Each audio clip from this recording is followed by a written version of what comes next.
Boa noite a todos, obrigado pela presença. Como eu mandei convite, link para muitas pessoas, então, conforme as pessoas forem se conectando, a gente vai dando sequência. Nós agendamos para 7h30 de hoje, para darmos início a essa live, e já são 7h30. A sala vai ficar aberta e, no final, nós vamos abrir espaço para quem desejar fazer uma pergunta, uma interação. A ideia dessa live é trazer algumas informações, mostrando o ponto de vista dos polos que estão aí em contenda, sob um aspecto geopolítico e de defesa, com muitas informações trazidas do campo de defesa e do campo militar. Tá? Teremos 2 vídeos que eu editei para ficarem curtos. Um vídeo vai ter 12 minutos, eu de 7, porque senão a live ia ficar muito extensa, trazendo mais informação.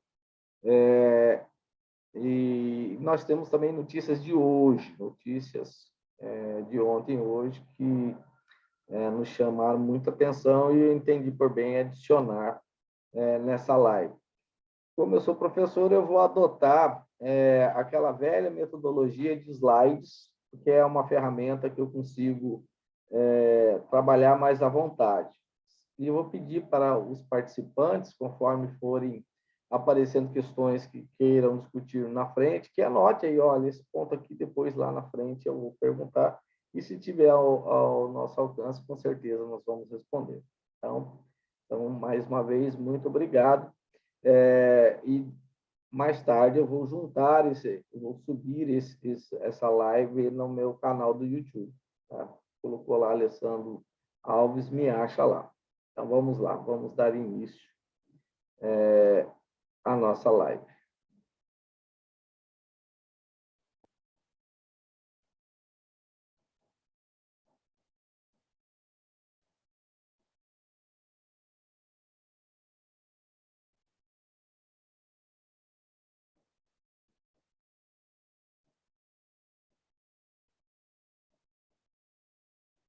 Deixa eu buscar aqui.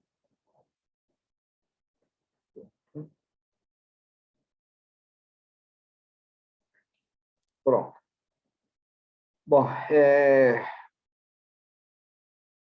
nós estamos tendo uma crise militar, aparentemente com 2 estados, né? Bem longe da nossa borda, em tese, pouco nos incomodaria. Normalmente, numa situação de defesa, você cuida ou presta mais atenção na sua borda, né? Porque isso pode chegar no seu território. No entanto, parece-me que nós vamos ter alguns reflexos com relação a isso, né? Essa gravura que está aí em cima é a gravura do episódio entre Davi e Golias. E eu fiz questão de colocar isso daí para dizer, ou para chamar a reflexão, de que existem situações em que a diplomacia realmente não vai conseguir resolver. Então, aí você tem que partir para uma ação mais contundente, né? Esse episódio lá em 1 Samuel, capítulo 17, que vai ser a luta entre Davi e Golias, era um estado de guerra onde os filisteus queriam tomar o território de Judá. Então, ali era uma guerra mesmo entre 2 povos disputando um território, e aí o Davi saiu vencedor. Tá? E aí eu trouxe uma frase do Sun Tzu, que diz o seguinte: se você conhece o inimigo e conhece a si mesmo, não precisa temer o resultado de 100 batalhas. Se você se conhece, mas não conhece o inimigo, para cada vitória ganha, sofrerá também uma derrota. Se você não se conhece e nem conhece o inimigo, perderá todas as batalhas. Então, é muito importante você estar prestando atenção em todos os partícipes que estão no tabuleiro geopolítico pelo mundo. Ainda mais nesse mundo conectado que nós estamos. Bom, alguns conceitos técnicos que eu gostaria de trazer para vocês, tá? Bem resumidamente. Quando se fala em defesa, nós estamos falando de proteção de soberania e integridade do Estado, da nação, tá? E essa defesa ela tem que estar em condições de ir pronto para repelir a guerra civil ou um ataque externo, que é diferente de segurança pública. Segurança pública é relacionada aos crimes comuns que ocorrem dentro de uma determinada sociedade, tá? E eu trouxe mais três conceitos aqui, técnicos. Guerra simétrica, tá? É um modelo tradicional de guerra onde as forças armadas que se enfrentam, eles têm uma mesma equivalência, tá? De poderio bélico. Então, você vai numa luta, num embate, em que as forças se equivalem, e aí vai da estratégia, relevo, enfim, que pode conferir a vitória para um lado ou para o outro. A guerra assimétrica é quando há uma desproporcionalidade entre os exércitos ou entre as forças armadas, tá? E quando isso ocorre, normalmente, aquele que tem um exército menor evita o confronto direto. Então, ele vai partir para guerras de guerrilha, tá? Guerras de emboscada. E a guerra híbrida, que é um modelo moderno, onde o que está envolvido dentro do cenário de guerra não são só as forças armadas, tá? Então, entra também as ações diplomáticas, de inteligência, econômica e, mais recentemente, as digitais. É possível que, daqui a algum tempo, a gente comece a entender ou enxergar ou aceitar a ideia de que não são mais só três armas, seria o exército, a aeronáutica e a aeronáutica. Nós vamos provavelmente ter uma quarta arma, que seria aí as suas forças digitais. Tá? Bom, vamos conhecer um pouquinho a Rússia. A Rússia é uma federação de 500 estados. Tá? Então, são 500 micropaíses dentro do território russo, com 500 povos, costumes, né? E há quem afirme que a coisa é meio bagunçada lá e tem muita corrupção. Não dá para saber se isso é verdade ou não. Mas a realidade russa é exatamente isso aí, é esse mapa que nós estamos vendo aí na nossa frente. Tá? Tranquilo? Vamos conhecer um pouquinho mais da Ucrânia. Tá? Bom, teve um errinho aqui. Tá? Esse aqui é o mapa político da Ucrânia, que vai entrar uma nova imagem, que isso aqui vai dar mais sentido. Tá? Então, a Ucrânia ela tem aqui embaixo o Mar Negro e, nesse outro lado, o Mar de Azov. Tá? Aqui vai fazer um sentido melhor. Tá? Bom, essas aqui são as regiões da Ucrânia, tá? E aí, aonde essas regiões têm, em maior quantidade ou menor quantidade, a língua russa como língua nativa. Então, vocês veem que nessa região aqui, que eles chamam de Donbass, cuja a capital é Luhansk e Donetsk, mais de 50% da população daqui tem o russo como língua nativa. O mesmo ocorre na Crimeia, tá? Logo depois vem essa região aqui e mais aonde está Kiev, menos de 20% usa o russo como língua nativa, tá? Isso é muito importante porque a língua é uma das formas ou veículo de influência cultural. E aí, quando você tem uma influência cultural, é muito mais fácil você ter a aderência daquele povo, daquele território, para a sua visão de mundo e sua visão estratégica de Estado. Ok? Vamos para frente aqui. Bom, vamos ver a agricultura da Ucrânia, né? Como que a Ucrânia se sustenta. Nós temos que levar em conta que a Ucrânia é o maior país em território da Europa. né? Como fica no leste europeu, passa desapercebido para nós aqui, latino-americanos. Mas, em termos de território, ela é maior que a França, que a Espanha, que a Alemanha, né? E assim vai, tá? Então, a agricultura da Ucrânia, ela produziu em 2018 35,8 milhões de toneladas de milho, quinto maior produtor do mundo, tá? Oitavo maior produtor do mundo de trigo no ano de 2018, terceiro maior produtor de batata. Você veja que a batata é daqui do Peru. Os ingleses levaram primeiro produtor do mundo de sementes de girassol, que é usado em produção de alimentos, né, óleo. Beterraba é o sétimo maior produtor do mundo.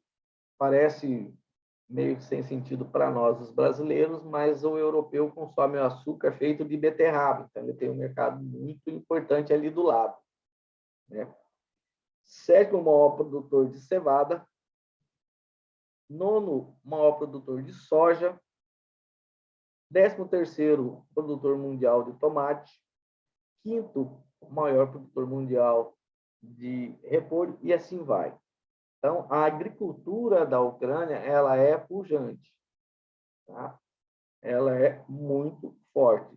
As terras da Ucrânia são conhecidas como terras negras, altamente férteis. Esse aqui vai mostrar os recursos naturais da Ucrânia, tá?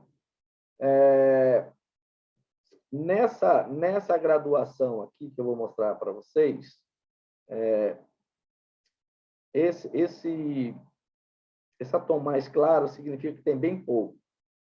Um pouco mais escuro tem pouco, nesse um pouco mais escuro intermediário, e aquele bem mais escuro tem bastante, é very high, né? Tem bastante recursos naturais. Então, vocês percebam que aqui na região de Donbass, tá, os recursos naturais lá são muito altos. Tá? Aqui eu tenho vários tipos de recursos naturais encontrados na Rússia. E a relação está aqui: fósseis, carvão, turfa, gás natural, petróleo, etc.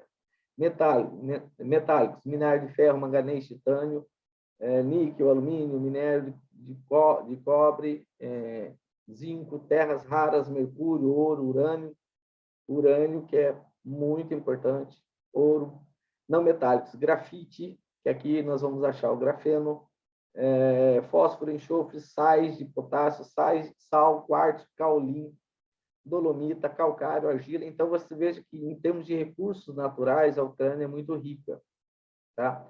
E é principalmente na onde está havendo o interesse da Rússia em retirar essa porção de território da Ucrânia, colocá-los como um Estado independente sobre o seu domínio geopolítico. Tá? Essa região aqui também é muito rica, tá? Mas isso aí explica muita coisa, né? Ou pode nos dar uma explicação muito interessante do porquê, de algum dos motivos que levaram a esse conflito. Tá? Então, vejam que nós temos aqui nessa região a cidade de Mariupol. E nós estamos vendo muitas batalhas aqui em torno dessa cidade. As informações nos dão conta que até hoje a Rússia não conseguiu dominar Mariupol. Tá? É uma região estratégica, está lá no Mar de Azov. Tá? E me parece que quem está segurando a cidade lá, a rigidez da cidade sob domínio rígido, é o regimento de Azov, né? Que é utilizado pela Rússia como um dos motivos para a invasão da Rússia. Porque esse regimento é acusado de ser neonazista. Para a gente entender essa questão do neonazismo, é importante a gente conhecer a história do Holodomor, tá? Que foi quando a União Soviética ela ela basicamente toma a Ucrânia, isso logo depois da Segunda Guerra Mundial, e aí Stalin começa a tributar, né, a produção de alimentos da Ucrânia para alimentar os demais estados que compõem a União Soviética. De tal forma que chegou um momento em que ele tomou a propriedade, ele desapropriou as fazendas que tinham na Ucrânia, todas as pessoas que estavam ali no campo, eles passaram a ser trabalhadores, digamos assim, do Estado, recebiam ração e toda a produção era confiscada para a Rússia. Né? Aliás, minto, isso vai ser entre Rússia e Ucrânia, antes da Segunda Guerra Mundial. Tá? Depois da Revolução Russa. E aí, quando os alemães, na Segunda Guerra Mundial, invadem a Ucrânia, parte dos ucranianos ficaram ao lado dos alemães para poder se libertar da Rússia. Tá? Então, talvez isso explique um pouco por que de uma parte da população ucraniana ser aí simpático a esse regime aí que causou bastante, digamos assim, dissabores na Segunda Guerra Mundial. Tá? Bom, então esse aqui é o mapa da região.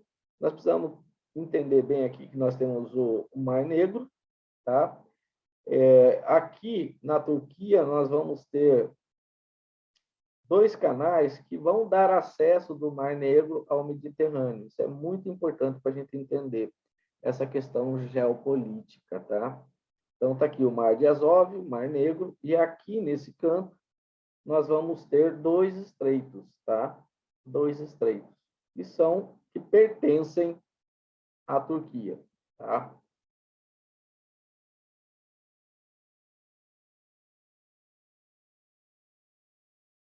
Então, está aqui, para a gente entender. Eu tenho o Estreito de Bósforo e eu tenho o Estreito de Dardaneles. E aqui é o Mar de Mármara, tá? Então, veja que toda essa parte de comércio exterior de riquezas daqui, elas podem passar por aqui, entrar no mar Mediterrâneo e daí seguir o norte da África, para o Atlântico, ok? Então, ele é muito importante, toda essa situação, tá? E aqui na Crimeia, né, passa a ser, então, bastante importante para tanto o Estado russo quanto da Ucrânia, exatamente pelo porto que tem, pela base naval que ele tem. É uma estratégia, tanto sob o ponto de vista comercial quanto militar. Bom, para a gente entender mais ou menos o que nós estamos vendo hoje, nós vamos ter que entrar um pouquinho em estudar um pouquinho de geopolítica. Tá? Em 1860, mais ou menos, um geógrafo inglês chamado Mackinder, ele diz o seguinte, que quem dominar o coração da Terra, que é essa parte aqui, domina o mundo. Tá? Esse coração da Terra é o que a gente chama de Eurásia, tá? É o trecho da Eurásia, por conta dos seus recursos naturais. Tá? Veja que, em termos de estratégia de defesa de uma nação, o primeiro item que entra é a proteção do seu comércio exterior. Tá? Ao contrário que muita gente imagina que é você investir em forças armadas que você vai garantir a defesa do seu país, não. O primeiro item que você vai manter a hegemonia do seu povo, a soberania do seu Estado, é proteger o seu comércio exterior. Porque como os países não conseguem produzir tudo aquilo que eles precisam consumir, eles dependem de trocas comerciais. E é nas trocas comerciais que você vai fortalecer a sua economia, gerar riquezas, e aí sim você vai poder melhorar o IDH do seu povo e investir em forças armadas. E força armada é muito caro. Tá? Essa estratégia do Mackinder, de quem controlar o Heartland, foi adotado pela Inglaterra na virada do século XIX para o século XX, né? E funcionou por um bom tempo. Tá? Mas aí veio a Primeira e a Segunda Guerra Mundial e essa questão ficou um pouco mais difícil de ser implementada. Aí surge Spikeman, um outro geógrafo, que ele diz o seguinte: eu não preciso dominar o Heartland, basta eu dominar o Rhineland, que é essa outra porção aqui. Porque se eu dominar o Rhineland, eu vou conter o Heartland onde ele está, eu não vou deixar ele expandir, e a partir daí eu consigo controlar o mundo.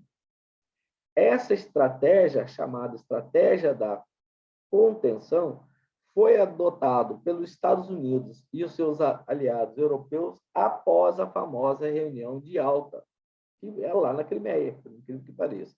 Essa reunião de Alta foi feita logo depois do fim da Segunda Guerra Mundial,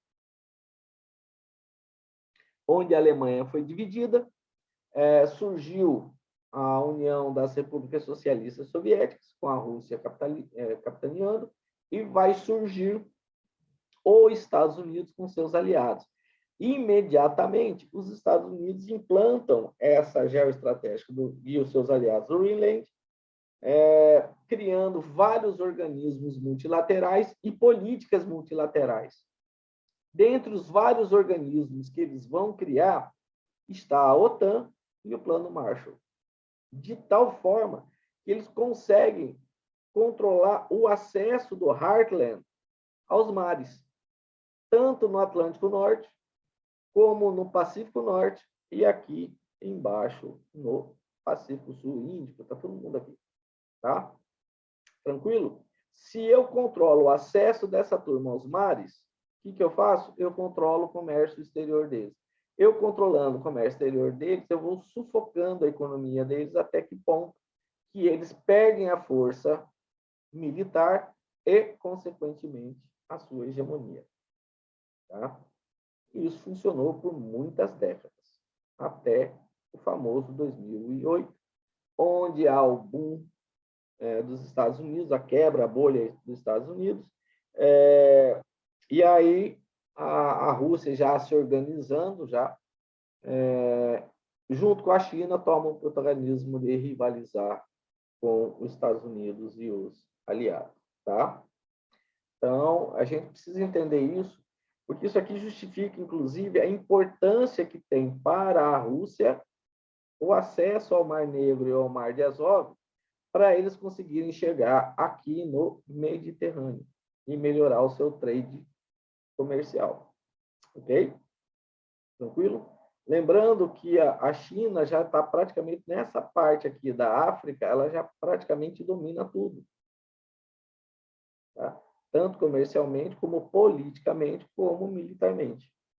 Tá? A estratégia da China se ele não consegue ter um pacto com o Estado que ele tem interesse nos seus recursos naturais ou na sua posição estratégica no globo, o que ele faz? Ela compra políticos para, através das eleições internas nesse país, ela assumir o controle daquela nação. Essa é uma estratégia que a China usa geopolítica.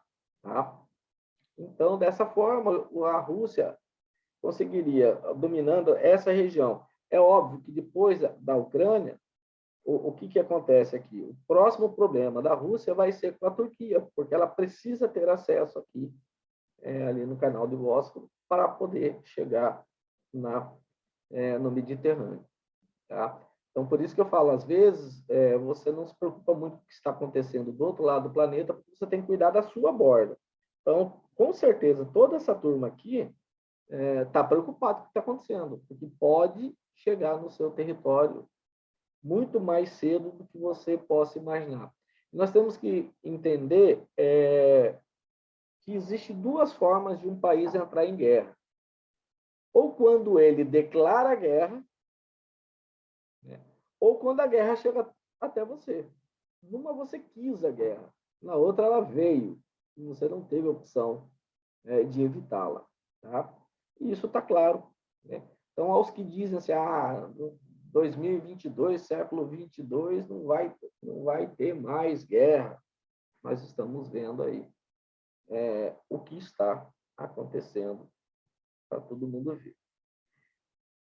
Parece que eu vou mudar de assunto, mas não estou mudando de assunto, não. Tá?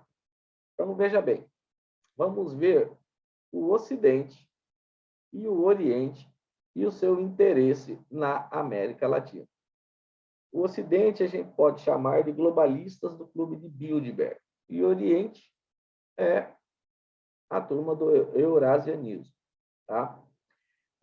Na década de 90, tanto o Ocidente quanto o Oriente tinham interesse de explorar os recursos naturais da América Latina. Tá? O Ocidente ele vai criar uma ONG chamada Diálogo Interamericano. E os eurasianos vão criar um outro organismo não governamental, uma outra ONG chamada Foro de São Paulo. Tá? E aí, como os dois tinham interesses aqui, e naquele momento havia a possibilidade de uma convergência desses dois grupos no acesso aos recursos naturais da América Latina, lembrando, comércio exterior, recursos naturais. Eles vão fazer um acordo entre esses dois grupos, tá? Buscando o quê? A alternância dos governos locais, eles influenciarem as eleições nesses países, de tal forma que eles iriam escolher quem seria os governantes dos vários países, vários estados que compõem a América Latina. Tá? Além disso, paulatinamente, ir buscando consensos nas sociedades que compõem cada um estado daquele, para implantar, para ir alterando aos poucos a legislação do que eles tinham, e, a partir daí, mudar as suas políticas públicas, objetivando o socialismo no primeiro momento. Tá? Então, tanto o Diálogo Interamericano quanto o Foro de São Paulo buscavam implantar na América Latina o socialismo. Só que a forma como o Diálogo Interamericano entende o socialismo é diferente da forma como o Foro de São Paulo entende. Mas o objetivo sempre é poder e riqueza. Tá? O Diálogo Interamericano ele está baseado no socialismo fabiano. Tá? Então, eles entendem, eles defendem não a divisão dos meios de produção. Eles defendem uma distribuição melhor da renda, uma intervenção do Estado na economia mais forte, né? Controlando a economia, controlando as políticas públicas voltadas à saúde, enfim. Tá? Então, é o famoso socialismo fabiano. E, para isso, eles têm toda uma estrutura, montaram uma estrutura de empresas, metacapitais, grandes investidores internacionais, partidos políticos. Normalmente, eles se apresentam como uma social-democracia, suas organizações não governamentais e parte da mídia mainstream e da cultura. Por quê? Porque para você ir alterando toda aquela cultura que eles encontram antes dos anos 90 na América Latina, eles precisavam dominar a cultura, a educação, para aos poucos ir alterando a forma de pensar daquela nação, né, do elemento povo, ainda que isso durasse algumas gerações, para que eles aceitassem de uma forma mais natural a ideia de um socialismo fabiano. A mesma linha, o Foro de São Paulo. Tá? No entanto, com a visão da Escola de Frankfurt. Tá?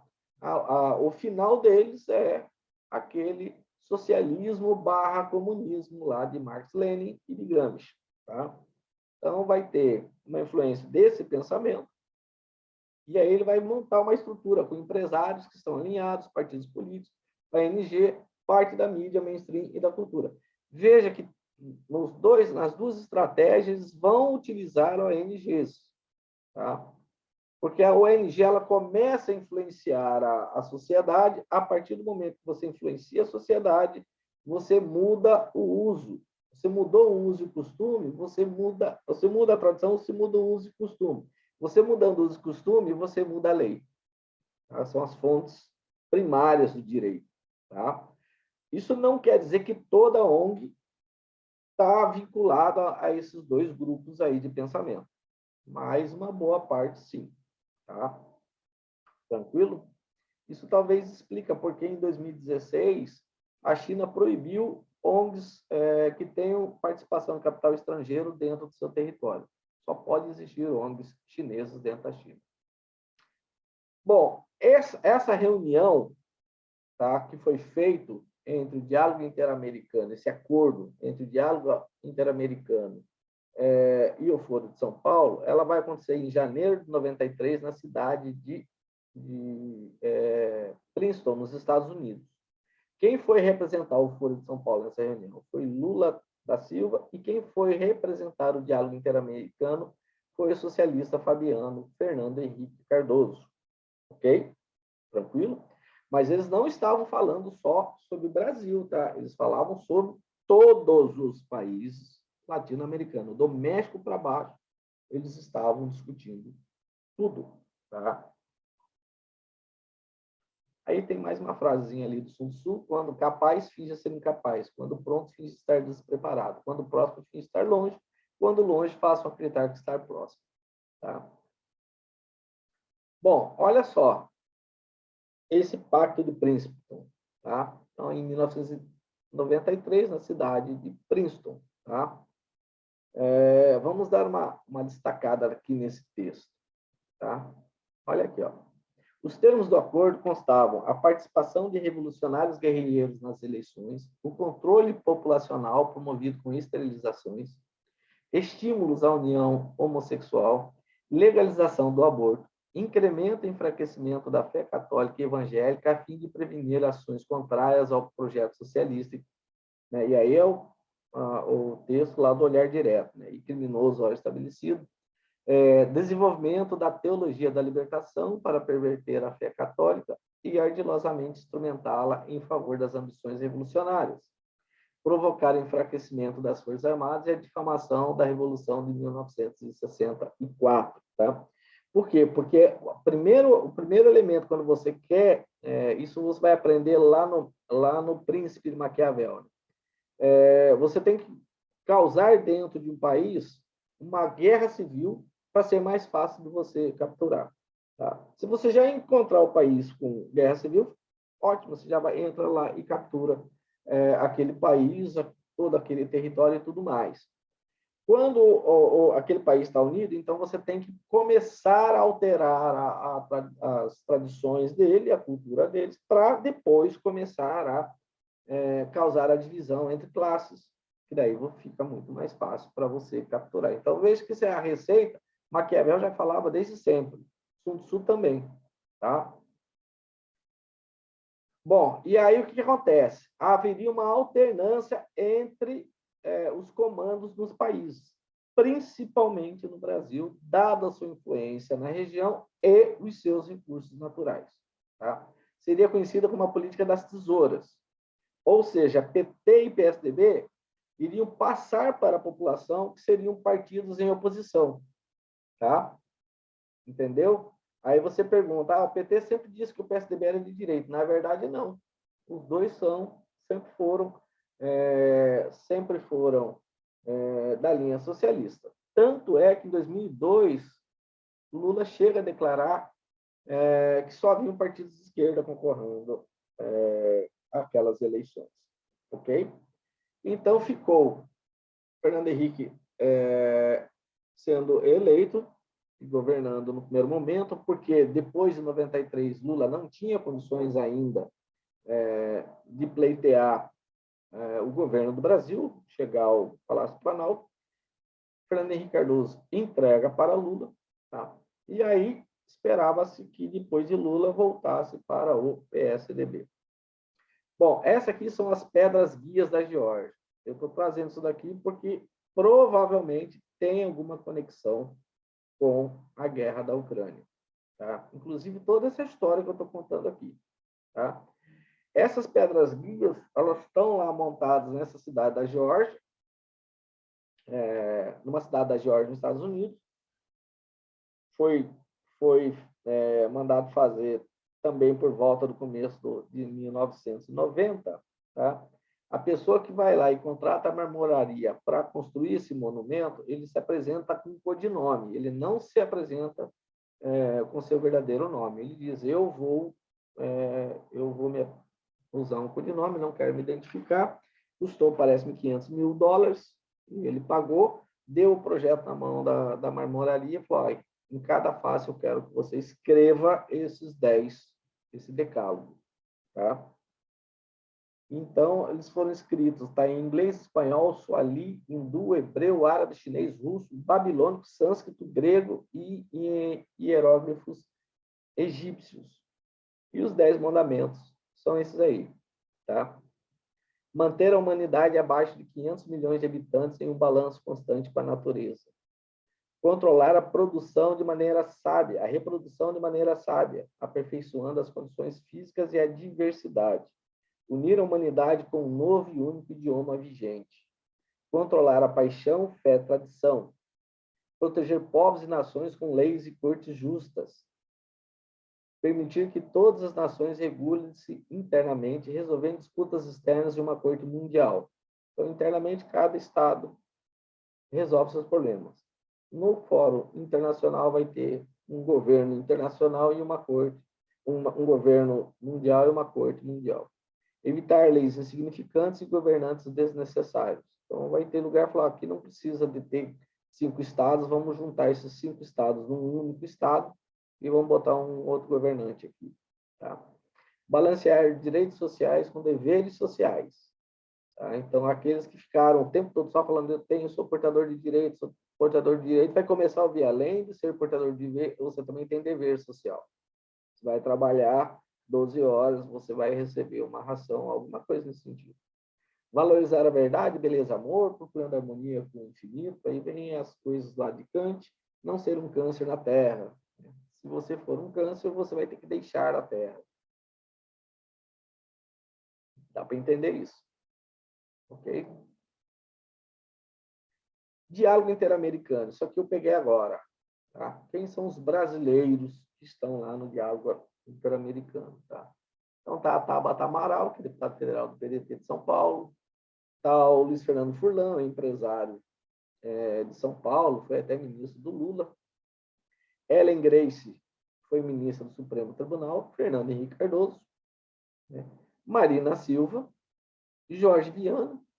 Marina Silva e Jorge Viano, ambos de origem no PT. Ele continua no PT até hoje. Foi, inclusive, eu acho que governador do Acre, senador pelo Acre e tudo mais. Tá? Utilizam ONGs como catalisadores, buscando sucessivos consensos na sociedade. Eles vão alterando aos poucos as leis, a cultura, a educação, para alterar o sistema legal, a cultura, pela causa do socialismo. Tá? Essa é uma ONG. Aí aqui ele vai dizer, mais ou menos, eu coloquei aqui só para vocês darem uma olhada, os 3 grandes eixos que eles trabalham aqui, né, que é a parte da região dos Andes, o Brasil, e o Cone Sul, e a América Central e o Caribe. Tá? Ele vai falar alguma coisa, o trabalho do diálogo interamericano no Cone Sul, que é a nossa parte, examina oportunidades e desafios enfrentados por Brasil, Argentina, Paraguai, Uruguai e Chile. As questões incluem energia, finanças, economia, comércio, meio ambiente e relações internacionais. Resumo: comércio exterior. Isso aqui foi o que Jorge Soros tem feito aí, tem trabalhado aqui. Dizem, inclusive, Jorge Soros está por trás do diálogo interamericano. Ele não aparece lá como alguém que é membro, mas as suas ONGs estão sempre financiando fundações de pessoas lá do diálogo interamericano. Então, a sua conexão ela é mais do que flagrante. Tá? Então, veja bem, o Jorge Soros ele tem várias fundações, a mais famosa é a Open Society Foundation, ou Fundação Open Society, ou Fundação Sociedade Aberta. Tá? Só para brasileiros, entre 2016 e 2019, ele distribuiu $32 milhões. Tá? Valor aproximado de 117 milhões. Isso, uma reportagem da Gazeta do Povo, de 14 de março deste ano. Ok? Ao todo, são 118 ONGs que atuam no Brasil, que receberam entre 2016 e 2019 aporte de dinheiro de Jorge Soros. Ele financia muitas ONGs aqui no Brasil. Tá? Essa aqui é uma reportagem de abril de 2017. General denuncia intervenção estrangeira na Amazônia com anuência do PSDB. Tá? Então, aqui está Fernando Henrique Cardoso, aqui está Jorge Soros. Aqui já é uma foto um pouco mais antiga. Ok? Aqui eu acho que uma dessas aqui é aquelas ONGs Sou da Paz. Jorge Soros, Fernando Henrique Cardoso e a Vale do Rio Doce. Então, você veja que era muito importante aquela alternância de poderes lá entre o diálogo interamericano e o Foro de São Paulo. Tá? Já no governo do Fernando Henrique Cardoso, ele fez a privatização da Vale do Rio Doce. E quem comprou foi Jorge Soros. Tá? Porque parte do financiamento utilizado pelas empresas para participar da licitação de comprar a Vale, foi dinheiro de Jorge Soros. Há quem diga que Jorge Soros exporta minério de ferro do Brasil para a China e a China faz desse minério de ferro armas.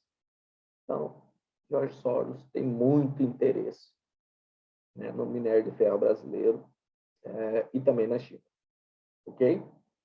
Aqui, Enéas faz lá atrás, em 97, ele faz uma denúncia, né, dizendo o que foi, que parece que teve aí um desvio de dinheiro, uma corrupçãozinha aí no meio, tá, a justificar a forma como foi feita a privatização da Companhia Vale do Rio Doce. É a maior siderúrgica do planeta. Tá? E, inclusive, tinha denúncia na época, entrar na justiça, e do nada a justiça diz, não, pode privatizar, e fica por isso mesmo. É um prejuízo para o povo brasileiro. Tá? Olha aqui, ó, a distribuição de recursos em dólares, tá? Em dólares. Então, por exemplo, a Rede Conectas, muito falada por aquela turma do Rio de Janeiro ali, do PSOL, tá? Recebeu 2.339.000 dólares entre 2016 e 2019 da Open Society Foundation. Até a Associação dos Juízes Federais, em 2019, teve uma doação de 10 mil dólares. Oh, meu Deus do céu. Inclusive a fundação do Fernando Henrique Cardoso. Tá? Mas o que isso tem a ver com a Ucrânia? Nós vamos chegar lá. Tá? Bom, o que acontece? Opa, deixa eu voltar. O que acontece? Parece que houve um rompimento entre o diálogo interamericano e o Foro de São Paulo. Aonde que foi esse rompimento? Tá? Aonde que foi? Foi na eleição da Dilma Rousseff. O Lula trai o pacto e, ao invés de devolver o poder para o PSDB, ou seja, para o diálogo interamericano depois do seu mandato, ele bancou e colocou a Dilma. Isso fez com que o Soros se desconectasse do Foro, começasse a se desconectar do Foro de São Paulo. Tá? E isso gerou, inclusive, uma ruptura entre a forma de agir do diálogo interamericano, ou seja, do Clube de Bilderberg, com a turma do Foro de São Paulo, com os eurasianos. Começamos a entender o porquê que essa guerra, aonde está um dos motivos que essa guerra começou. Tá? Seja curioso, pesquise se existe alguma relação entre Soros, suas fundições, a BlackRock, que é uma grande empresa de investimento, tem muitas companhias mundiais que eles cuidam das ações, a Ford Foundation, a Bill e Melinda Gates Foundation, Google, Facebook, que hoje é a Meta, o Diálogo Interamericano, o Clube de Roma, o Fórum Econômico Mundial de Davos, com o Clube de Bilderberg. E veja quem é esse Clube de Bilderberg. Muito importante, porque isso vai explicar muita coisa aí que está acontecendo. Isso aqui é a manifestação de George Soros agora, lá no site dele. Tá? E ele fala que ele testemunhou a transformação na Ucrânia, de uma parte em colapso da União Soviética para uma democracia liberal. Opa, deixa eu voltar lá. Em uma sociedade aberta. Tá? Ele fala, em sociedade aberta, Open Society. Ou seja, abra aqui que eu quero entrar e eu vou impor as minhas visões de mundo. Enfrentei inúmeros atos de agressão russa, mas persistiu. Os bravos ucranianos estão agora na linha de frente e arriscando suas vidas. Isso aqui é uma manifestação dele aqui, 2 dias depois da invasão da Rússia na Ucrânia. Tá? Há quem diga que ele bancou a eleição de Zelensky. Tá? Tranquilo? Eles estão lá desde 1990. O George Soros está dentro da Ucrânia. Ele montou lá uma fundação chamada International Renaissance Foundation, Fundação Internacional do Renascimento Internacional. Tá? Tranquilo? Então começou a ter, você vê só, uma coisa que aconteceu aqui no Brasil pode estar justificando essa guerra. Tá? Olha o que Putin fala no ano passado em Davos, em 27 de janeiro de 2021. Tá? Ele diz o seguinte, que ele é contra o que as Big Techs estão fazendo, de controle, das manifestações de pensamento. Lembrando que aconteceram vários strikes em cima das redes sociais do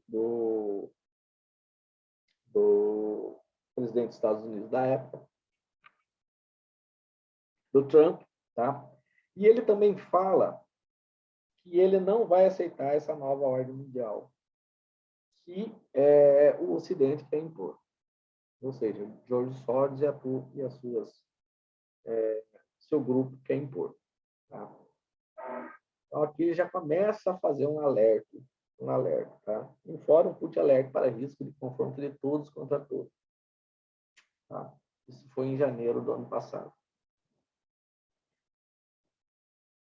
Esse aqui é o expansionismo da Rússia, que está acontecendo, Rússia e China. A China está dominando aqui toda essa parte aqui da África, a costa do Oceano Índico, tá? E ela tem interesse em dominar o Atlântico Sul. Para isso, as eleições aqui na América do Sul vão ser a China vai tentar influenciar bastante. Aí a Rússia aumentando a sua influência política, econômica e militar em cima dessas outras áreas aqui. Tá?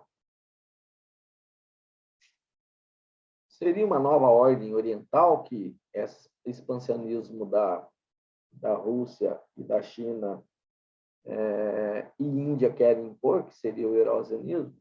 Tá? Então, aqui algumas notícias dão a entender que parece-me que está havendo um alinhamento entre esses estados a fim de contrapor essa visão ocidental econômica, né, digamos assim, o liberalismo econômico ocidental. Tá? Então, parece-me que nós estamos vendo esse tipo de alinhamento aqui. Tá? Do lado da Rússia, China, Síria, Irã, Coreia do Norte e Índia. Ok? E esse é o expansionismo da OTAN. Tá? Desde 1949 até 82, foi quando foi criado, e a partir daí começa a haver o seu expansionismo. Vocês vejam que a Rússia está aqui, ó, e ela diz que ela não quer que a Ucrânia entre na OTAN, porque ela não quer ter a OTAN na sua fronteira. Mas veja só, a Letônia e a Estônia, que fazem fronteira com a Rússia, já estão na OTAN. Tá? Desde 2004. Então, não é bem isso. Uma coisa é o discurso para a população comum, outra coisa é o que realmente é. Tá? A Rússia em 2022. Tá? são duas reportagens bastante interessantes, porque eles são contraditórios entre si. Um exército patriótico, mas obsoleto. Essa é uma reportagem do El País, recente agora. Já super interessante, fala o arsenal que reconduziu a Rússia ao papel de superpotência bélica. Tá? Tranquilo? Então, nós vamos ver aqui se realmente é tudo isso a Rússia, né? Só que nós pegamos aqui qual que é o investimento militar da Rússia. Existem várias fontes com vários números diferentes e aí muitas dúvidas sobre eles. É difícil você acreditar muito nos números da Rússia e da China, tá? Então, o orçamento militar da Rússia é de 44 bilhões de dólares, tá? Principais aliados: Síria, Venezuela, Sérvia, Armênia, Bielorrússia, Cazaquistão, Moldávia. Aí tem um alinhamento com os outros países, né? 1.013.000 efetivos, 21.900 tanques, 352 navios, um porta-aviões, 56 submarinos, 6.940 armas nucleares ativas, tá? Aeronaves, são 4.078 aeronaves, sendo 862 caças e mais 1.459 bombardeiros de ataque ao solo. Tá? Esses são os números da Rússia. Se você comparar o exército russo, que diz que é o terceiro maior do mundo, com os outros dois, dá uma diferença muito grande. Tá? Então, por exemplo, o orçamento dos Estados Unidos de defesa para 2022 é 768 bilhões de dólares. O da China é 200 bilhões de dólares. Tá? Então, parece-me que tem alguma coisa aí que não bate nos números da Rússia para ser o terceiro maior exército do mundo. Né? Tem alguma coisa que não está batendo. Tá? Olha isso daqui. Tá? Em 6 dias de guerra, os 6 primeiros dias de guerra, custou à Rússia o que ela gastou, mais do que ela gastou em toda a Segunda Guerra Mundial, em dólares atualizados. Fora isso, as sanções e desvalorização do rublo causam prejuízos recorde para a Rússia. E não basta você ter um exército, você tem que sustentar o exército na guerra. E os custos da logística, eles são altíssimos. Um tanque de guerra custa 2 milhões de dólares. Né? Um míssil custa... Tem míssil lá que custa 20 milhões de dólares. Tem caça que custa 100 milhões de dólares. O capacete do piloto custa 400 mil dólares. Eu estou falando só dos equipamentos, fora toda a parte de combustível, alimento, munição para a infantaria, que não é barata. Tá? Então, me parece que tem alguma coisa aí que não está batendo. Olha aqui, ó. O que as Forças Armadas brasileiras, o Exército Brasileiro viu? Tá? Isso é de 2 de março. Uma possível falta de combustíveis para as forças blindadas ainda no segundo dia de conflito e destruição de inúmeros meios de transporte logístico pelas forças de defesa ucranianas. É óbvio que a Ucrânia não ia bater de frente com as forças armadas da Rússia. Eles deixaram entrar e o que eles fizeram? Começaram a ir atrás, na retaguarda das colunas terrestres da Rússia e começaram a atacar os caminhões, não deixando chegar combustível e nem alimento para os soldados russos. Tá? E depois começaram a atacar. Depois que eles, então, parece que conseguiram interromper por um bom tempo essa parte de logística de combustíveis, eles começaram a atacar as colunas. É regra que você não deixa o tanque, coluna de tanque, muito numerosa e principalmente andando em estrada, porque ele é lento, ele é vulnerável. Normalmente você bota o tanque para andar no campo, no meio das árvores, para ele ficar mais camuflado. Parece que houve um erro de estratégia aí. Tá? Olha aqui, ó, dados de 16 de março. Tá? O que as Forças Armadas da Ucrânia já causaram de prejuízo à Rússia. Tá? Aproximadamente um terço dos soldados russos já foram do armamento russo, ou seja, 40% já foi ou morto ou destruído pelas Forças Armadas de Defesa da Ucrânia. Provavelmente mais de 13.800 óbitos, tá? 430 tanques, 1.375 caminhões, 84 aviões, 108 helicópteros, 190 artilharias e baterias antiaéreas, 43. Tá? O Ocidente está provendo a Rússia de lança-foguetes, tá? São os Stinger e o Javelin. Fora isso, a Ucrânia também produz um outro lá. Okay? Então, isso aqui tem praticamente impedido o avanço das colunas de blindados da Rússia dentro do território ucraniano. Tá? E o que mais chama atenção, essa é uma reportagem do dia 19 de março, que já, em 3 semanas já tem 5 generais russos abatidos em combate. Isso é muito raro de acontecer. Então, tem alguma coisa que não está batendo aí. Tá? Isso aqui é um videozinho de 12 minutos, eu editei para ficar, senão ia ficar muito longo. Tá? É do canal Hoje no Mundo Militar, e mais um outro canal que faz uma análise também dos armamentos da Rússia. Tá? Então, nós vamos dar uma olhada no que é o armamento da Rússia para ver se ele é moderno ou não.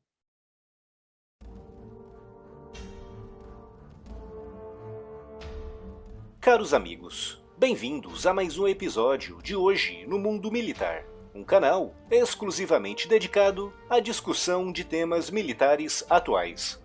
Neste vídeo responderei uma pergunta que é muitas vezes repetida no canal quando o assunto são as Forças Armadas da Rússia.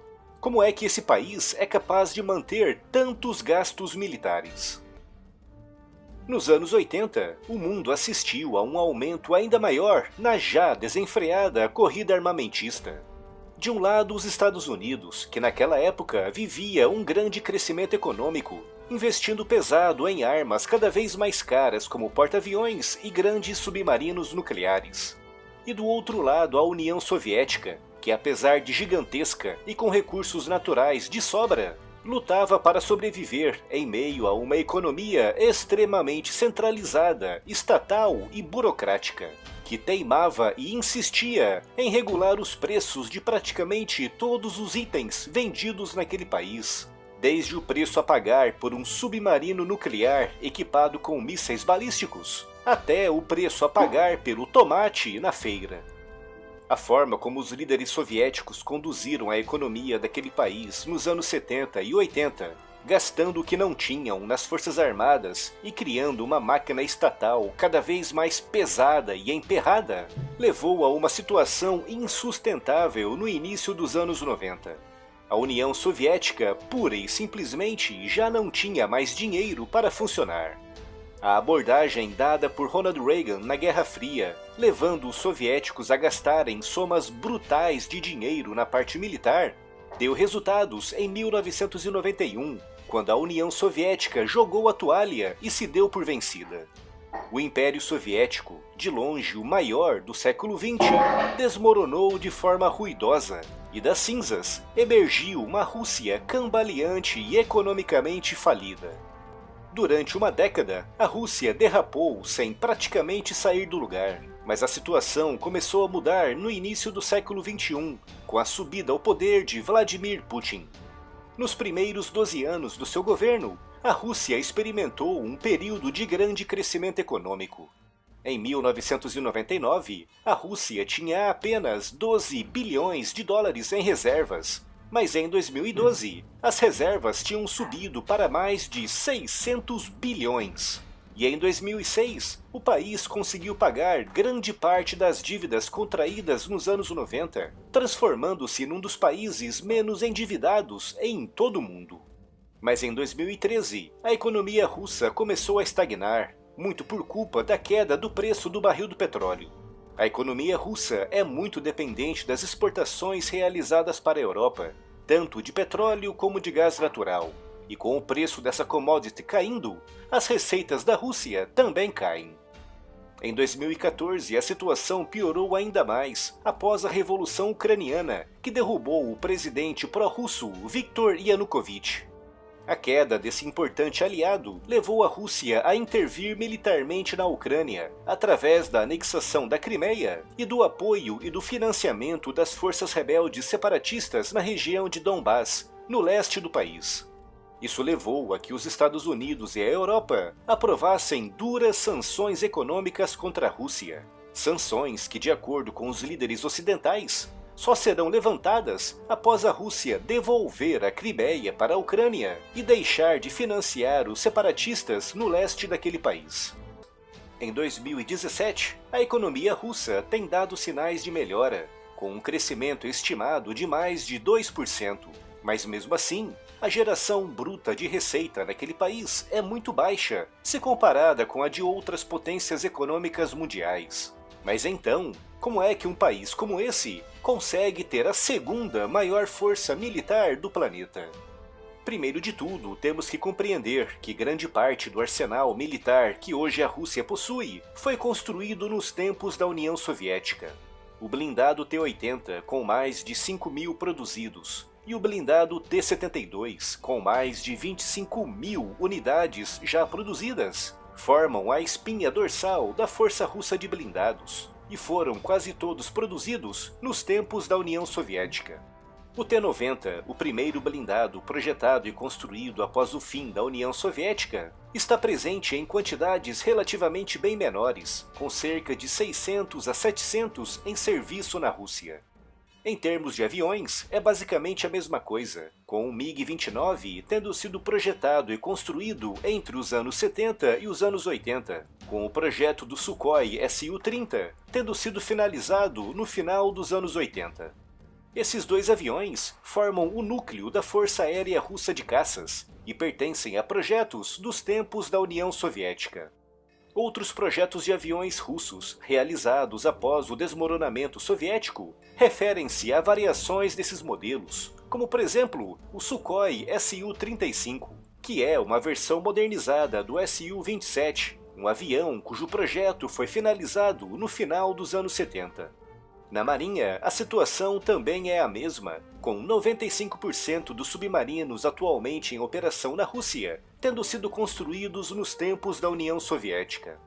Essas armas, apesar de muitas remontarem aos anos 70 e 80 e de terem sido praticamente abandonadas nos anos 90, foram muito restauradas e modernizadas nos anos de ouro do governo de Putin, entre 2000 e 2012. Período no qual outros projetos começaram também a sair do papel, como por exemplo o blindado T-14 Armata, o novo submarino nuclear Kazan, da classe Yazen, e o caça de quinta geração Sukhoi Su-57.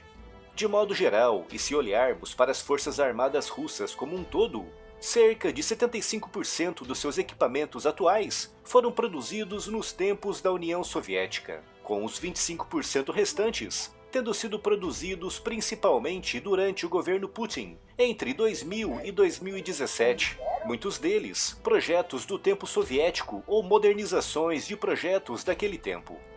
Uma das razões que impede a Rússia de desenvolver novas armas ao mesmo ritmo que países como os Estados Unidos e a China é justamente o tamanho do seu exército. Manter tantas armas, tantos navios e tantos aviões, muitos deles com mais de 25 ou 30 anos de uso, requer muito dinheiro. E como demonstrei aqui, dinheiro é algo que a Rússia não tem em abundância. Por isso, grande parte do orçamento militar russo é direcionado para a manutenção de equipamentos já com algumas décadas de uso.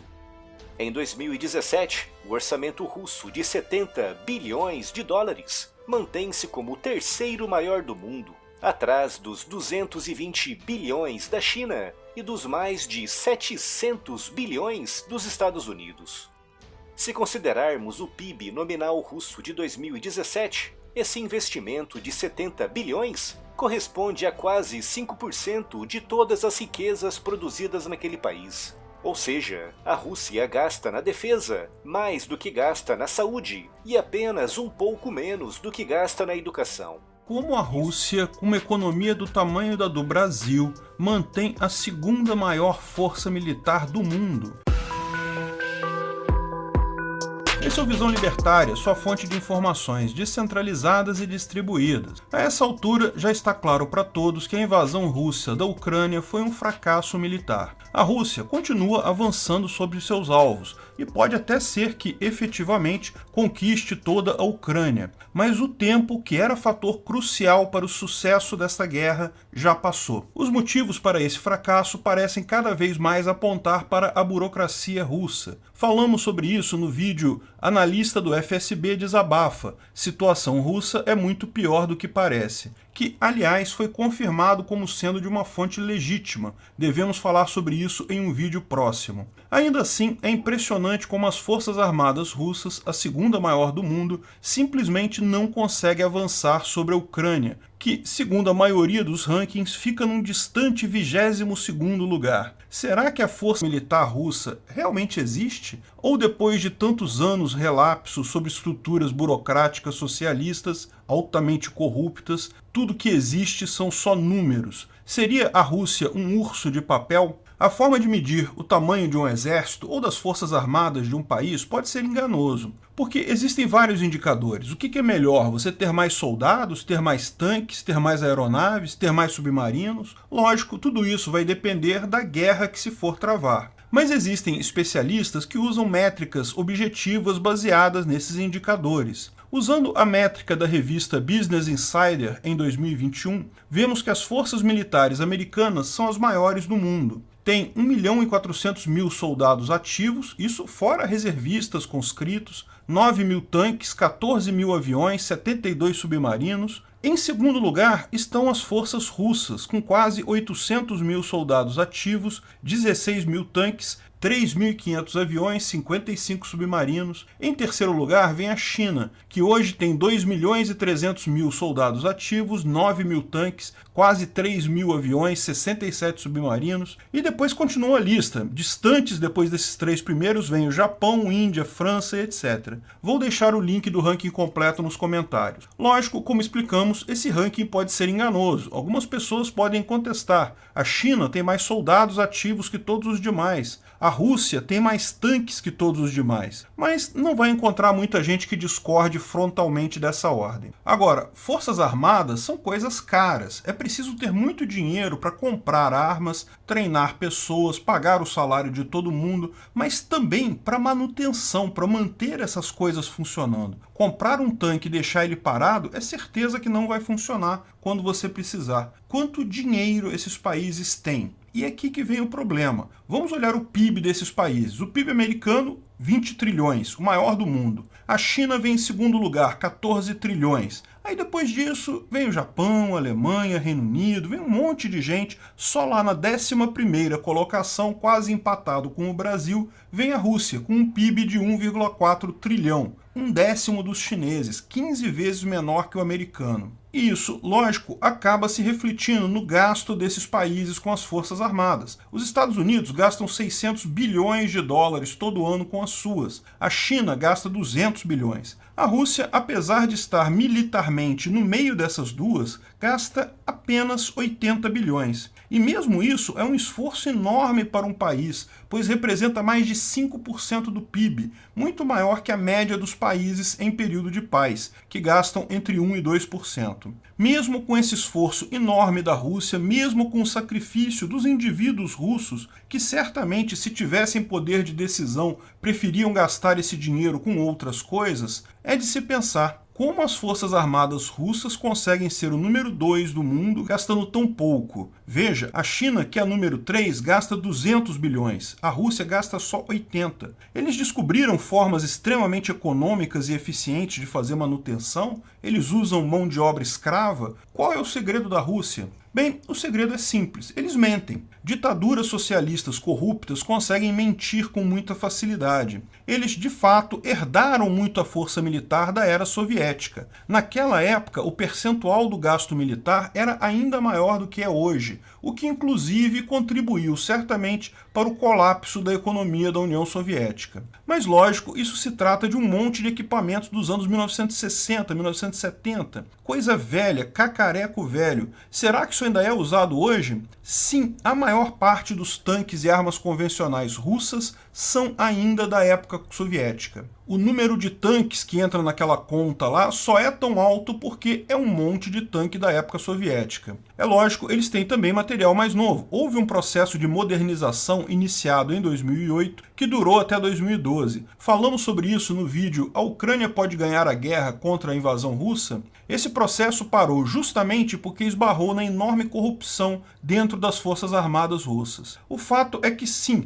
a Rússia tem algum equipamento moderno, mas os números enormes que você vê na descrição do exército russo, número monstruoso de tanques e coisa e tal, é tudo falso, só existe no papel. O tanque mesmo já está tão velho que nem sequer funciona. Veja, o comandante da guarnição vai dizer no relatório que os tanques que ele tem estão todos parados, não funcionam? Não, ele diz que está tudo funcionando. Desde que não haja guerra, qual o problema, né? A verdade, nesse caso, acaba aparecendo apenas quando um maluco decide, de fato, entrar numa guerra. Aí vemos a quantidade enorme de tanques, caminhões e armas russas simplesmente abandonadas na Ucrânia porque não funcionavam. Não tem como fazer milagre, mesmo considerando que muitas das armas russas, mísseis, drones, tanques russos, sejam fabricados na própria Rússia, e a Rússia tem de fato uma indústria armamentista muito forte, e isso baixa o preço desse material, é inviável manter todo esse material operacional com um orçamento muito inferior ao dos competidores, a da China e dos Estados Unidos. Acaba-se tendo coisas que funcionam muito bem apenas no papel. Quando se precisa delas, elas não funcionam.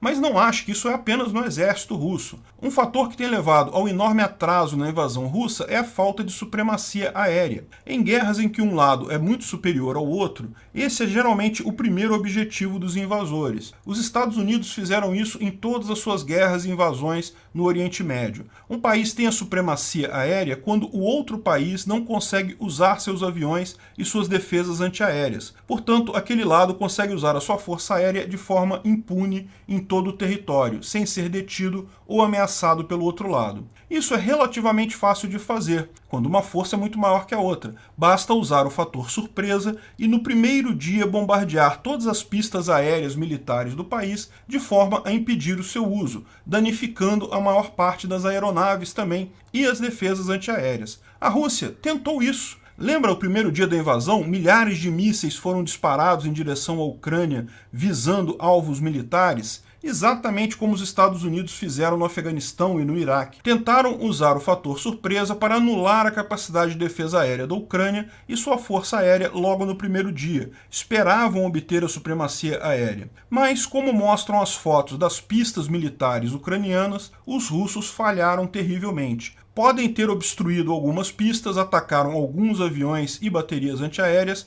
mas a Força Aérea Ucraniana ainda está operacional em sua maior parte, inclusive as defesas antiaéreas ucranianas. Os mísseis russos não são tão avançados quanto os americanos, tiveram um impacto e uma precisão muito menor do que o esperado nos alvos. E por isso que vemos tantos jatos e helicópteros russos voando a baixa altitude. Eles voam assim para não serem alvos das defesas antiaéreas ucranianas. Só que, voando baixo desse jeito, se sujeitam a ser abatidos por mísseis do solo, javelins ou similares. A Força Aérea Ucraniana continua operacional. O Fantasma de Kiev é um piloto da Força Aérea Ucraniana que supostamente abateu 6 outros aviões russos. Essa história pode não ser verdadeira, parece muito bonitinha para criar um mito de guerra, mas o fato é que sim, a Força Aérea continua funcionando e abateu vários jatos militares russos. No final das contas, a Rússia falhou muito feio, deixou muito clara sua fraqueza militar nessa campanha na Ucrânia.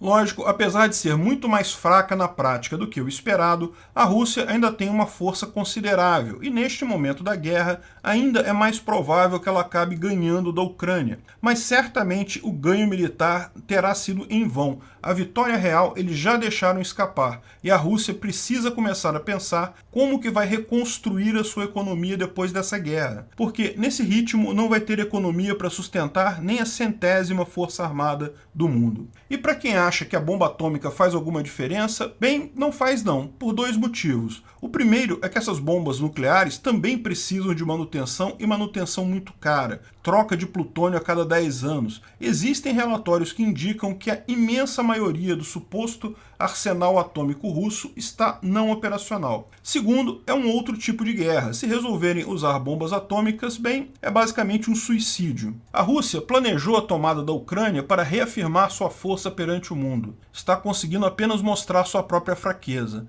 Um urso de papel que depois dessa guerra não vai assustar mais muita gente não. Arrisca sair queimado. Bom, pelo menos agora a gente tem uma visão mais ou menos do ponto de vista dos equipamentos militares, tá? E aí as consequências dessa guerra, né? Com relação à reação do Ocidente, tá? Então, muitas empresas foram forçadas ou foram convidadas a encerrar as suas atividades dentro da Ucrânia. Tá? Então, Coca-Cola, McDonald's, Disney, Microsoft, Google, Apple, YouTube, Ford, Visa, Spotify, são só algumas, tá? Aqui são várias empresas que saíram da Rússia após a sua invasão na Rússia. A reação dos Estados Unidos e seus aliados foi muito acima do que o Putin esperava. Tá? Parece-me que foi isso que aconteceu. Tá? E esse vídeo, bem curtinho, ele vai explicar exatamente isso. Tá? E aí fica essa pergunta, teria a Rússia perdido essa guerra? Tá? Então, essa aqui é uma análise rápida sobre a questão econômica da Rússia antes e agora nesses dias.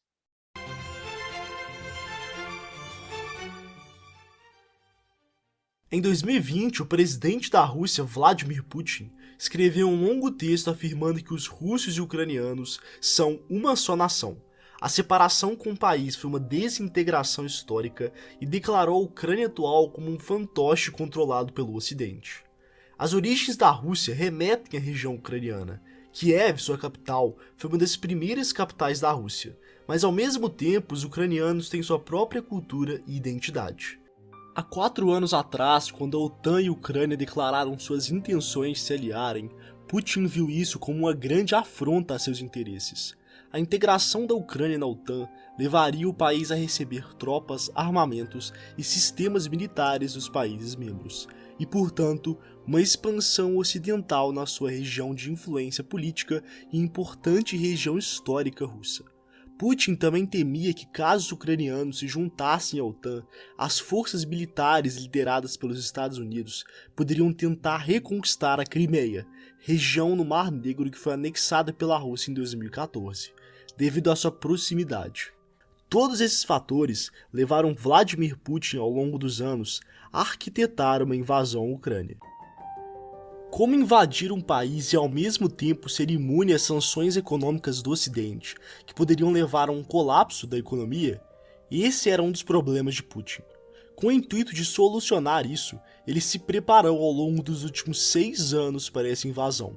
O Banco Central da Rússia, durante esse tempo, consistentemente juntou reservas monetárias, com dinheiro que recebia das exportações de gás natural e petróleo, para acumular uma reserva no total de cerca de 640 bilhões de dólares, o equivalente a 40% do PIB da Rússia, uma das maiores reservas do mundo, com esse dinheiro sendo diversificado em diversas moedas, e com a perda de importância do dólar na sua composição, com o intuito de reduzir riscos econômicos de depender dos Estados Unidos. Ou seja, ao invés de investir em sua economia interna, Putin usou o dinheiro para criar uma grande reserva monetária para tempos de guerra. O objetivo de Putin era, quando o Ocidente impusesse suas sanções econômicas para prejudicar a economia russa e fazer sua moeda depreciar, o Banco Central usaria parte desse dinheiro para ir ao mercado internacional e comprar rublos, a fim de valorizar a moeda artificialmente e evitar uma queda muito grande. prevenindo um colapso monetário e inflação descontrolada. As reservas monetárias também seriam usadas durante a guerra quando a arrecadação se reduzisse para cobrir os gastos públicos, pagar pelas importações de produtos e providenciar capital para as empresas russas que fossem limitadas de acessar os bancos ocidentais. Como parte dessa estratégia também, a Rússia reestruturou suas dívidas, trocando-a de dólares para rublos, para reduzir sua dependência com o sistema financeiro ocidental. E ainda envolvia explorar a dependência da Europa com a utilização de seu gás, que, como podemos ver nesse gráfico, muitos países importantes da União Europeia têm, como arma política para a invasão. No entanto, o plano de Putin não está saindo como esperado. Quando a Rússia invadiu a Ucrânia e iniciou a guerra, em um primeiro momento parecia que com as reservas monetárias que o país tinha em mãos, as sanções econômicas ocidentais não seriam suficientes para parar sua economia. No entanto, uma medida sem precedentes foi tomada. Juntos, Inglaterra, Japão, Estados Unidos e Suíça, que abandonou a neutralidade em prol dessa causa, congelaram as transações do governo russo, tornando inacessível para seu banco central acessar cerca de 400 bilhões de dólares que mantinha em suas contas bancárias desses países, atingindo o coração da estratégia econômica de Putin. Com o valor que resta possível de ser utilizado, principalmente guardado no yuan chinês, Putin não vai conseguir impedir o colapso do rublo, que já caiu cerca de 30%. Nem ser capaz de oferecer crédito em moeda estrangeira a bancos que estão sob sanções, o que por sua vez aumenta a probabilidade de calote de suas dívidas, colocando em xeque todo o sistema bancário russo. Em uma medida desesperada para conter essas duras consequências econômicas, o Banco Central Russo aumentou a taxa de juros de 9,5% para 20%, para atrair investidores a converterem seu dinheiro em rublos para comprar títulos de dívida do governo e, consequentemente, valorizar a moeda. No entanto, isso tem um efeito péssimo para a economia, já que torna o crédito muito mais caro.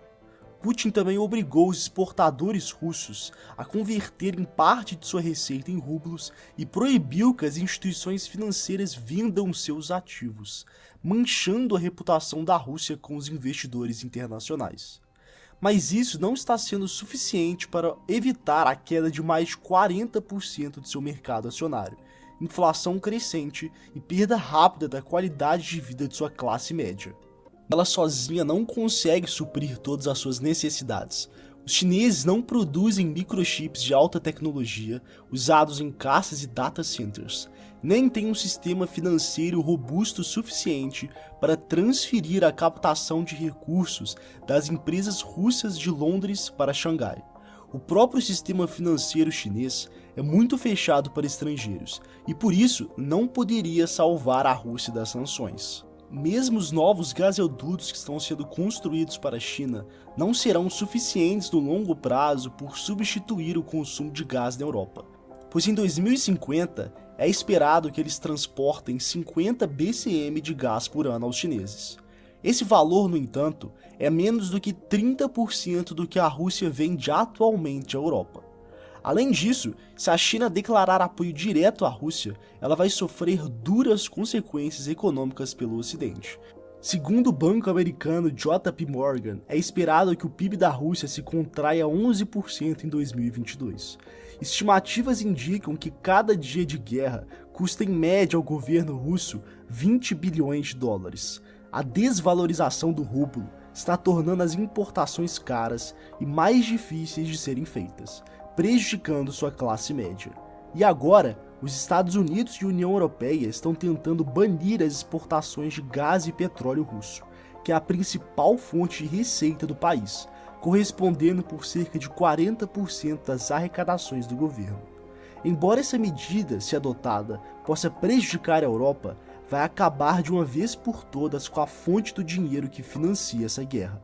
A Rússia perdeu a guerra, porque independente da anexação da Ucrânia ou não, os custos econômicos desse conflito serão tão devastadores para sua economia que ela acabará perdendo uma outra guerra. Pois mesmo nas décadas seguintes, as cicatrizes políticas e econômicas desse conflito perdurarão para a Rússia. Então, vocês vejam que a situação ficou muito diferente do que a gente normalmente vê no mainstream aqui do Brasil. Quais são as lições que a gente tem visto dessa guerra? Tá? Então, para a Ucrânia, autoridades voltam a pedir à população a pegarem armas. Tá?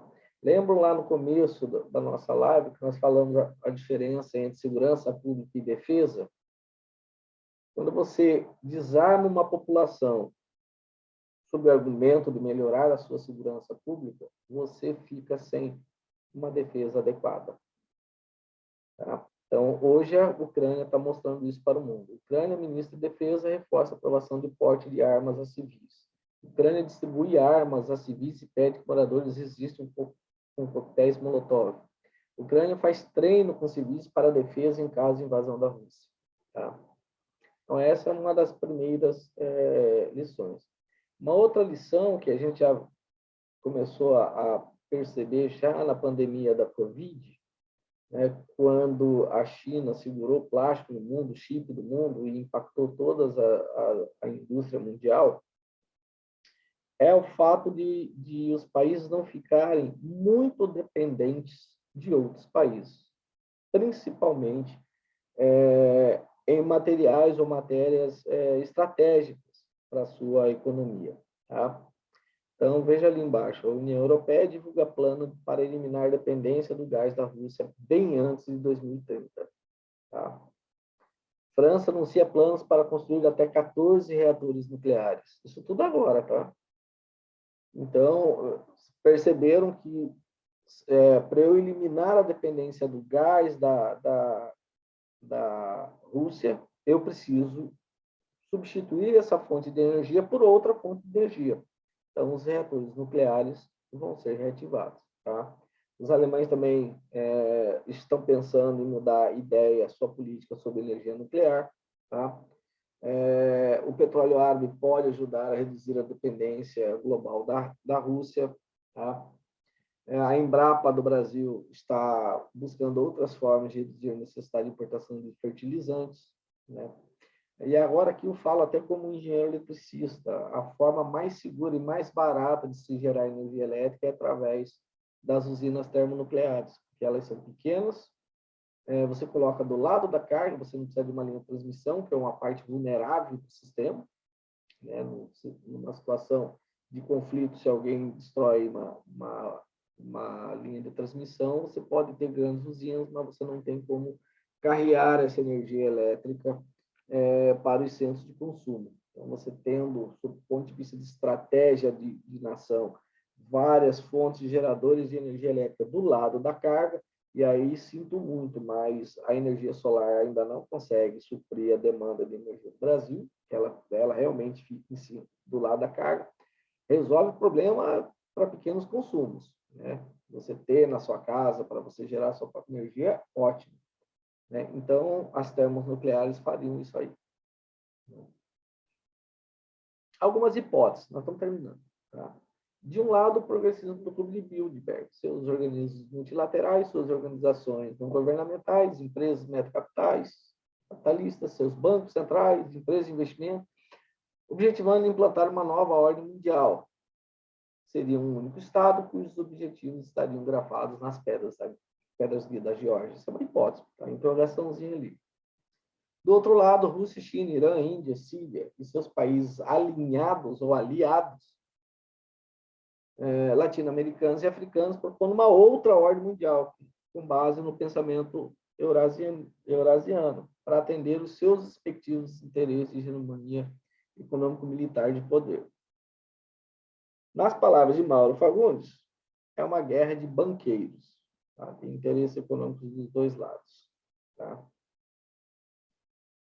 E poderíamos estar assistindo uma nova investida dos progressistas ocidentais implementando uma nova contenção da Finlândia através de sanções econômicas, com possibilidade de, ao final, vermos uma fragmentação do território da Federação Russa, criando novos estados de origem russa, ainda que custe uma Ucrânia. Né? É muito interessante. E mais uma perguntinha que deixa aqui. Teriam as eleições brasileiras de 2022 alguma relação e importância para esses dois grupos? Tá? Fica essa reflexão aí. Tá? Bom, então, seria esse o cenário que nós estamos vendo? Uma guerra que cada lado busca impor ao mundo uma nova ordem mundial, o Ocidente do seu lado, a Rússia do seu lado, dentro da Ucrânia. Para a gente entender um pouquinho esses pensamentos, né? O George Orwell, ele escreveu 2 livros, né? A Revolução dos Bichos, vai explicar muito o pensamento ali da Rússia, tudo mais, do socialismo, e também vai falar sobre essa nova ordem mundial lá das Pedras Guias nesse outro livro ali. Tá? Então, a Revolução dos Bichos explica bastante essa questão da Rússia, do socialismo aí do Foro de São Paulo. Em 1984 vai falar sobre essa ideia dessa nova ordem mundial do Clube de Bilderberg. Tá? E no meio dessa confusão toda estão um outro grupo de pessoas que são chamados conservadores, soberanistas, que esse livro também pode explicar mais ou menos como que essas pessoas pensam e pode explicar por que no tabuleiro geopolítico, notadamente na Europa, alguns estados tenderam mais para a direita. Tá? Bom, eu peguei algumas notícias que rolaram hoje, e aí essas notícias me deixaram bastante preocupado. Ontem, Biden, numa reunião com empresários dos Estados Unidos, ele disse que nós estamos num momento disruptivo, que vai surgir uma nova ordem mundial depois desse conflito, e que os Estados Unidos e os americanos eles têm que estar preparados para manter o seu protagonismo. E depois da Segunda Guerra Mundial, também foi uma nova ordem mundial, do ponto de vista do liberalismo econômico, e agora eles vão buscar uma nova realidade para evitar que Moscou imponha essa outra nova ordem mundial, sob o ponto de vista do eurasianismo. Tá? No mesmo dia, Moscou disse que Biden levou relações russo-americanas à beira da ruptura, ontem. Tá? E hoje circulou essa notícia aqui. Ó. Estados Unidos posicionam porta-aviões para possível zona de exclusão aérea na Ucrânia, que poderia levar a OTAN à guerra. Tá? Além disso, isso aí está lá no Mediterrâneo. Okay? Além disso, de sábado para cá, por 3 vezes a Hungria teve que colocar caças Gripens para interceptar aeronaves. E ontem foi uma que veio da Ucrânia. Então, um errinho aí pode levar a OTAN a intervir nessa coisa. Tá? Então, obrigado pela audiência. Tá? E o Sun Tzu fala, né? Na paz, preparar-se para a guerra. Na guerra, preparar-se para a paz. Tá? Eu vou abrir agora para quem quiser fazer alguma pergunta, estou à disposição.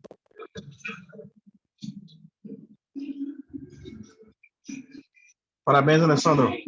Opa, obrigado, Pedro. Superou a expectativa, cara, sinceramente. Que bom. Fantástico.